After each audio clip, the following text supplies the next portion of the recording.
Governor, is this enough money, or do you think that new taxes are on the horizon, especially when it comes to the next capital plan? And then also for the Governor, you paused this just before a tough primary season for some Democrats. Now you're unpausing it. Are you worried that you're going to get criticized ahead of 2026 because some might argue that you're making it less affordable for New Yorkers?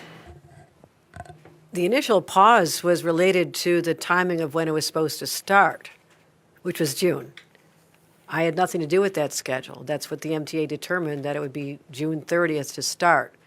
It would not have made sense for me to pause it after it started or before we learned about the price. So that was the window that was available. So it's hard to imagine even a political question around the timing of that. You could have stopped it a lot earlier, though, a couple months prior, but you never voiced any opposition.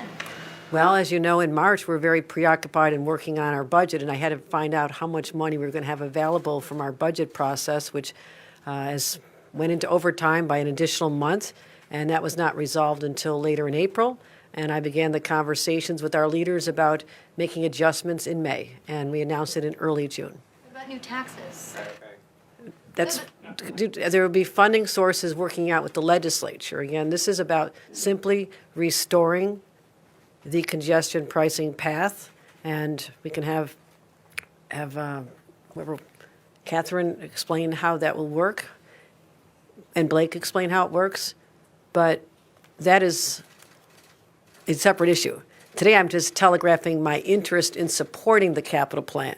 This is not announcing how that capital plan will be funded, because that is a joint effort during the budget process with our legislative leaders and indeed the Assembly and the Senate. So that is a process that's still unfolding before us, as would be the normal schedule. I just mentioned that today to let people know of my strong commitment for the plan, to make sure that we continue investing, and also to reaffirm that my commitment is affordability for New Yorkers, that we reduce this 40%.